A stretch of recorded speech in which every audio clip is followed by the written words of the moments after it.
ورحمة الله وبركاته. أعوذ بالله من الشيطان الرجيم. بسم الله الرحمن الرحيم. اللهم صل على سيدنا ونبينا وشفيعنا وحبيبنا مولانا محمد وعلى آله وأصحابه وبارك وسلم. আলহামদুলিল্লাহ, সমস্ত তারিফ ও প্রশংসা সেই মহান আল্লাহ তাআলার জন্য।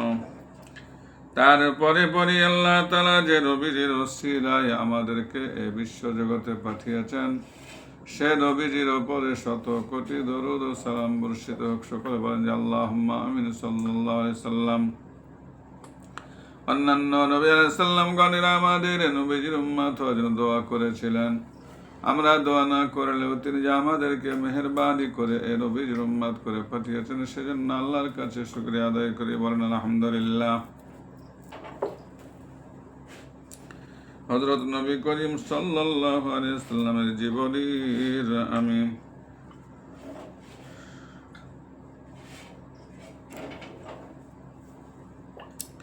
46 পর্ব আলোচনা করেছিলাম। এখন আমি আলোচনা করব 47 পর্ব, 46 বা 47। গত পর্বের পর থেকে আমি আলোচনা করছি। আউযু বিল্লাহি মিনাশ শাইতানির রাজিম। বিসমিল্লাহির রহমানির রহিম। আব্দ বিস্মিত হয়ে বলেন কি নাজ্জাশী মুসলমান হয়ে থাকলে তার প্রজা সাধারণ কি করেছে? তারা নাজ্জাশীকে নিজেদের রাজ্য বলে স্বীকার করে নিয়েছে এবং প্রায় সবাই রাজ অনুকরণে ইসলাম গ্রহণ করেছে। আব্দ প্রশ্ন, প্রজা সাধারণ বলতে পাদ্রী, পুরোহিত সকলেই। আমরের জবাব হা, সকলেই। আব্দ আরো বিষময়ে বিমূঢ় হয়ে বললেন, আমর ভেবে চিনতে কথা বলুন, মানুষের জন্য মিথ্যা বলার চাইতে ঘৃণ্য আর কিছু হতে পারে না। আমরের জবাব, মিথ্যা কিছুই বলছি না, সবই সত্য। জীবনে কখনো মিথ্যা বলি নাই। ইসলামে মিথ্যা বলা মহাপাপ, শাস্তিযোগ্য অপরাধ। আব্দের প্রশ্ন, আবিসিনিয়া তো রোম সাম্রাজ্যের অধীন করদ রাজ্য। আবিসিনিয়া রাজ নাজ্জাশীর ইসলাম গ্রহণের কথা কি রোম সম্রাট হিরাক্লিয়াস জানতে পারেন নাই? জেনে থাকলে তার প্রতিক্রিয়া কি? আমর রোম সম্রাটের জানার কিছুই বাকি নাই। তিনি লাচার, অক্ষম। আবিসিনিয়া এখন আর রোমের করদ রাজ্য নয়, এক কানাকড়ি করো এখন তারা রোম সম্রাটকে দেয় না। আব্দ কি প্রলাপ বকছেন?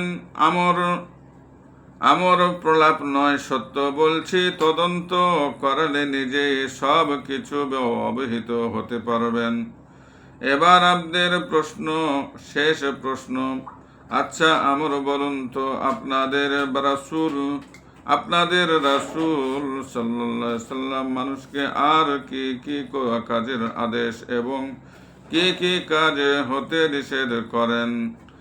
আমর বললেন, আমাদের রাসূল সাল্লাল্লাহু আলাইহি সাল্লাম মানুষকে আল্লাহর আজ্ঞাবহ থাকতে আদেশ করেন এবং তার অবাধ্য হতে বারণ করেন। তিনি নির্বিশেষে সকল মানুষের সাথে সদাচার সদ্য ব্যবহার করতে এবং স্বজনবর্গের সাথে সদাচার প্রদর্শন ও তাদের হিত সাধন করতে নির্দেশ প্রদান করেন। অত্যাচার, অবিচার, অনাচার, ব্যভিচার, মদ্যপান, পাথর পূজা, প্রতিমা পূজা এবং ক্রুশ পূজা করতে বারণ করেন। আমর রাদিয়াল্লাহু তাআলা আনহু এর সাথে আলাপচারিতায় আব্দ অত্যন্ত মুগ্ধ, বিমোহিত হয়ে বললেন, ইসলামের শিক্ষা আদর্শ তো খুবই সুন্দর, কল্যাণকর। আমার ভাই সম্মত হলে আমরা রাসূলের সাল্লাল্লাহু দরবারে উপস্থিত হয়ে ইসলাম গ্রহণ করতাম।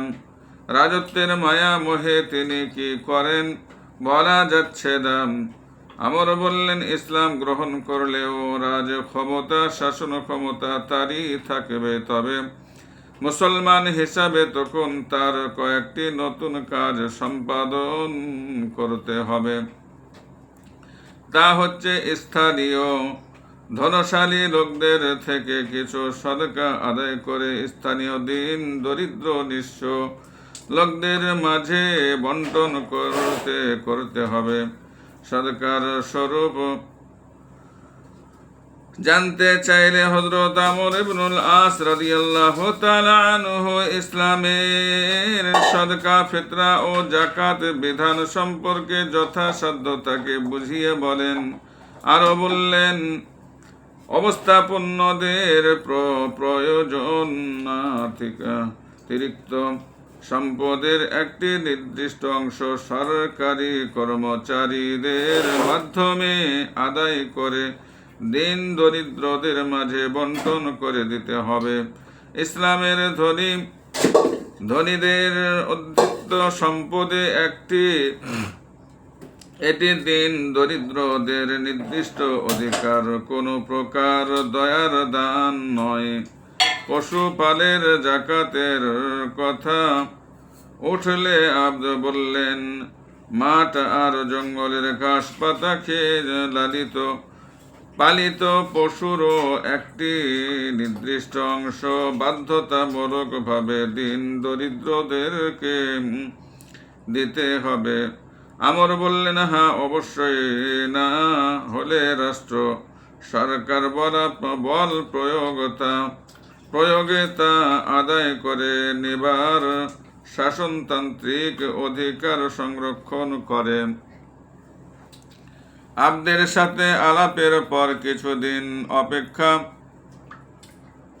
শেষে রাসূল সাল্লাল্লাহু আলাইহি সাল্লামের দূত আমর রাদিয়াল্লাহু তাআলা আনহু প্রধান আম্মান অধিপতি জাইফরের সাথে সাক্ষাতের সুযোগ পান এবং রাসূলুল্লাহ সাল্লাল্লাহু আলাইহি ওয়াসাল্লামের সিল মোহরকৃত পত্র হস্তান্তর করেন।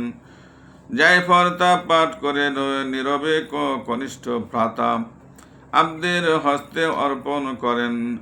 এখানেও জাইফর রাসূল সাল্লাল্লাহু আলাইহি সাল্লাম দূতকে কতকগুলো প্রশ্ন করলে তিনি জবাব দেন। কিছুদিন ভাতৃযুগলের চিন্তা ভাবনা চলে।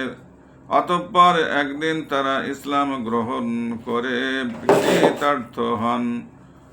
আকিদর ও জুলকেলা হেমাইজারির ইসলাম গ্রহণ। এ সময় রাসূল সাল্লাল্লাহু আলাইহি সাল্লাম দূতগণ দেশান্তরে ছড়িয়ে পড়েছিলেন। এসব দূতের আহ্বানে দলে দলে লোক ইসলামে দীক্ষিত হতে থাকে। রাসূল সাল্লাল্লাহু আলাইহি সাল্লাম দূতের আহ্বানে সাড়া দিয়ে দমাতুল জন্দল অধিপতি আদি আকিদর ও তার গোত্রের বহু লোক ইসলাম গ্রহণ করে। এ সময় ইতিহাসখ্যাত হেমাইয়ার জাতি প্রধান জুলকেলা ইয়ামান ও তায়েফের কিছু এলাকার ওপর নিজের আধিপত্য প্রতিষ্ঠা করে রেখেছিলেন। ইসলামের শিক্ষা ও আদর্শের গড়ে তিনি তার আসল প্রভু ও স্রষ্টাকে চিনতে পারেন। তাই তিনিও ইসলাম গ্রহণ করেন। ইসলাম গ্রহণের আনন্দোৎসবে 18,000 দাস দাসীকে তিনি মুক্তি দান করেন। সুবহানাল্লাহ। এ জুলকেলা হেমাইয়ারি হযরত ওমর রাদিয়াল্লাহু তাআলা আনহু এর খেলাফতকালে রাজত্ব রাজ ক্ষমতা সব কিছু পরিত্যাগ করে মদিনায় চলে আসেন এবং জীবনের শেষ দিন পর্যন্ত এখানেই কাটান। এভাবে আরো বহু শাসক নৃপতি রাসূলুল্লাহ সাল্লাল্লাহু আলাইহি ওয়াসাল্লামের আহ্বানে ইসলাম গ্রহণ করেন।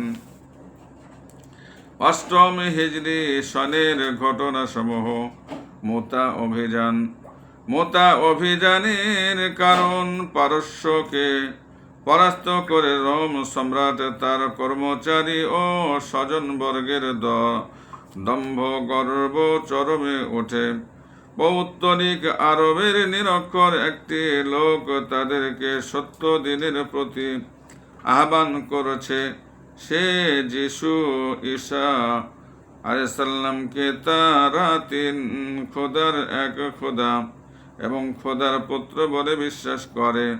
তাকে মানব সন্তান বলে মেনে নিতে আহ্বান করেছে। এসব রোম সম্রাট ও তার অনুসারী খ্রিস্টানরা মেনে নিতে পারে নাই। তাই রোমের পাদ্রী পুরোহিতেরা একটি ছোটা নাতা সৃষ্টির মাধ্যমে যুদ্ধের পরিবেশ সৃষ্টি করে উদীয়মান মুসলিম শক্তিকে সম্মুখ সমরে অবতীর্ণ হতে বাধ্য করে। নিষ্পেষিত করার সমবেত প্রচেষ্টা চালাচ্ছিল।